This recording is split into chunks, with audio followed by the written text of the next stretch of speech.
Bom dia, boa tarde, boa noite, meu amigo, minha amiga, meu irmão, minha irmã. Estamos aqui novamente para compartilhar um pouco da Palavra de Deus. Eu digo um pouco porque o nosso tempo é tão curto e a Palavra de Deus é tão ampla para a gente poder falar. Hoje é domingo, nós vamos segurar um pouco o nosso estudo que estamos trazendo para vocês, que é a respeito dos dons do Espírito Santo. Amanhã nós daremos continuidade falando a segunda parte do dom de línguas. Para hoje estarmos lendo um texto que está na Bíblia Sagrada, no Evangelho de São Mateus, capítulo 14, a partir do versículo 22. Mateus, capítulo 14, a partir do versículo 22, que diz assim: Logo depois, Jesus ordenou aos discípulos que subissem no barco e fossem na frente para o lado oeste do lago, enquanto ele mandava o povo embora. Depois de mandar o povo embora, Jesus subiu um monte a fim de orar sozinho. Quando chegou a noite, ele estava ali sozinho. Naquele momento, o barco já estava no meio do lago, e as ondas batiam com força no barco porque o vento soprava contra ele. Já de madrugada, entre as 3 e as 6 horas, Jesus foi até lá andando em cima da água. Quando os discípulos viram Jesus andando em cima da água, ficaram apavorados e exclamaram: "É um fantasma!" E gritaram de medo. Nesse instante, Jesus disse: "Coragem, sou eu, não tenham medo." Então Pedro disse: "Se é o Senhor mesmo, mande que eu vá andando em cima da água até onde o Senhor está." "Venha," respondeu Jesus. Pedro saiu do barco e começou a andar em cima da água em direção a Jesus. Porém, quando sentiu a força do vento, ficou com medo e começou a afundar. Então gritou: "Socorro, Senhor!" Imediatamente Jesus estendeu a mão, segurou Pedro e disse: "Como é pequena a sua fé! Por que você duvidou?" Então os dois subiram no barco e o vento se acalmou. E os discípulos adoraram Jesus, dizendo: "De fato, o Senhor é o Filho de Deus." Esse texto é muito clássico e conhecido por muitos, pois ele fala a respeito do momento que Jesus andou sobre as águas e que Pedro também andou, deu alguns passos. Mas interessante é o que a gente vê no entorno desse texto. Veja, dias anteriores, ou 2 dias antes, Jesus havia recebido a notícia da morte do seu primo João Batista. A forma cruel e covarde como ele foi morto, ou seja, Herodes o Grande mandou decapitá-lo, mandou cortar-lhe a cabeça e trazer a cabeça de João Batista, o profeta, num prato.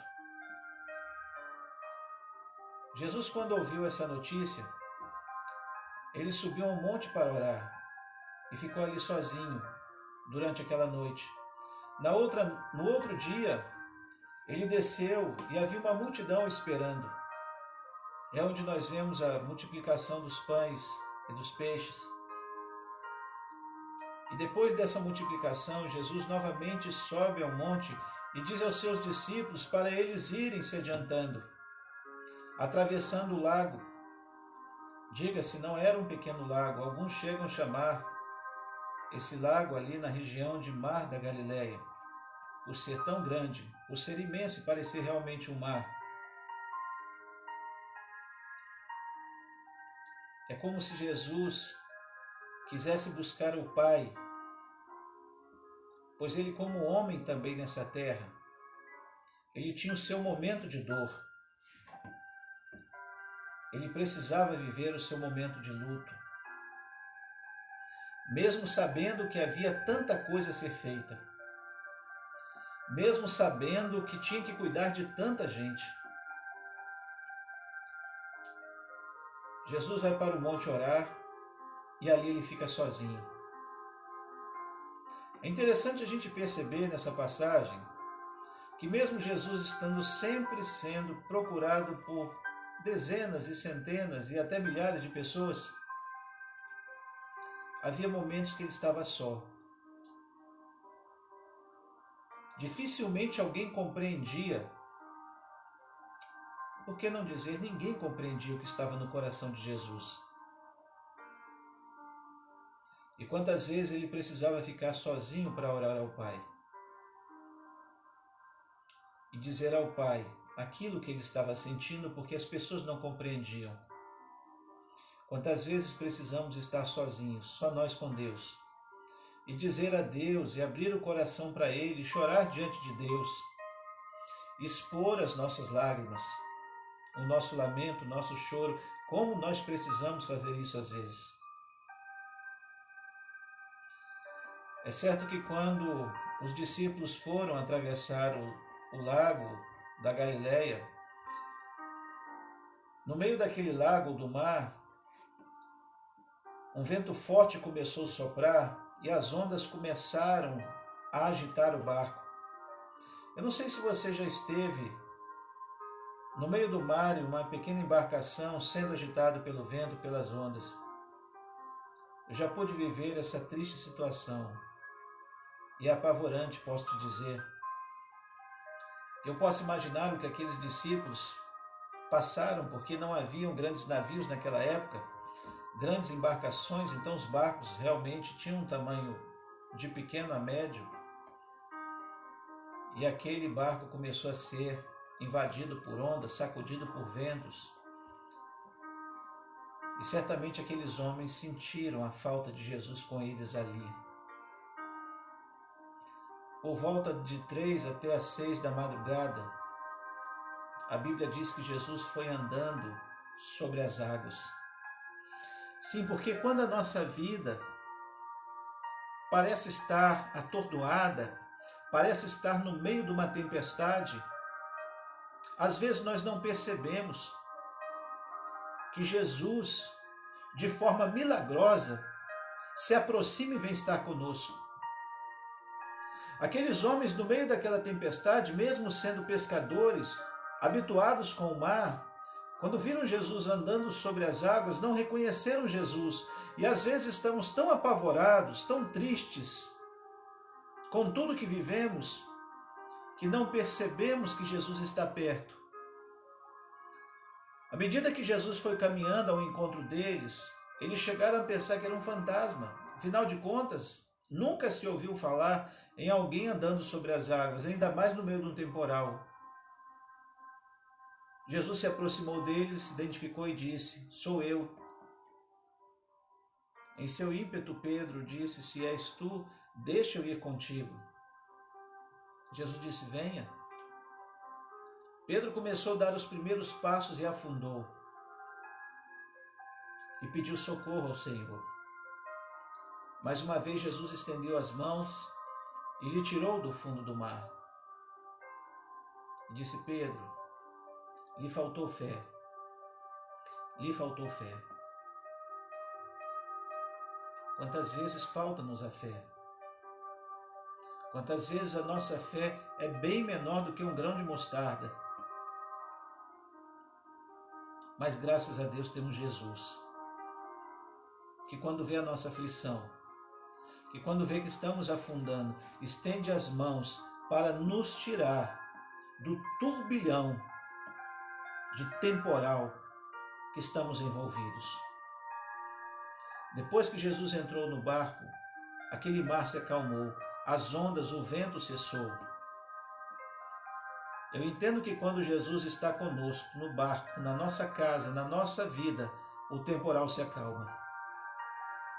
Não deixamos de estar no mar, não deixamos de estar no barco, não deixamos de ter nossas lutas, mas estar com Jesus é receber a paz. Jesus diz: "Deixo-vos a paz, a minha paz vos dou. Não dou como o mundo a dá. Tende bom ânimo." Disse Jesus: "Eu venci o mundo." Essa é a palavra que eu quero deixar com você nesse domingo. Amém, querido? Eu aqui quero encerrar essa palavra orando, agradecer a Deus, conforme agradeci anteontem, mais um ano de vida que meu filho fez, minha sogra, e enfim, não vou citar tantos motivos de gratidão. Mas eu quero também pedir oração mais uma vez. E agora eu peço oração pela família do pastor Lourenço, Roberto Lourenço. Soubemos ontem da perda de um amigo nosso, pastor Jonathan, jovem. A sua vida foi tomada, vítima da Covid também, segundo orientações médicas. E eu peço oração também, e quero agradecer àqueles que oraram pela vida da Filipa. Deus hoje a tomou, e por isso eu peço oração pela família dela, pela Carol, pelo Renato, pela minha cunhada Najara, por toda a sua família, pelos pais do Renato, os avós, enfim, toda a família. Graças a Deus é uma família grande. E peço oração para que Deus console essas famílias que estão perdendo os seus entes queridos, uns de uma forma, outros de outra, mas cada um na sua tempestade, cada um no seu temporal. E nós que estamos visualizando o barco, que estamos visualizando o temporal, precisamos crer, não podemos perder a fé de que Jesus, se necessário for, virá caminhando sobre as águas para nos socorrer. Querido, não desista, não desista, não desanime, não perca a fé, não perca a fé. Jesus está no barco conosco. Vamos orar? Nosso Deus e nosso Pai, muito obrigado pela Tua palavra, muito obrigado pelas bênçãos recebidas, muito obrigado pelo Teu cuidado, pelo sustento, alimento, pelo abrigo, Pai. Muito obrigado pela fé, pela esperança. E agora também, meu Deus, eu quero apresentar ao Senhor a família do Jonathan, pais, familiares, cada um deles, Deus. Apresento também a família da Filipa. O pouco tempo que esteve conosco, nós aprendemos a amá-la, pois orávamos por ela dia e noite. E agora que o Senhor tomou, Pai, eu peço que console o coração de seus pais, consola também, Senhor, toda esta família e tantos outros que estão vivendo no momento de angústia, de dor, de temporal. Ó Deus, ajuda-nos ver Jesus caminhando sobre as águas, vindo em nosso socorro, pois é nesse nome que nós oramos e agradecemos a Ti, hoje e eternamente. Amém, Senhor. Deus nos abençoe, um beijo no seu coração, fica na paz do Senhor.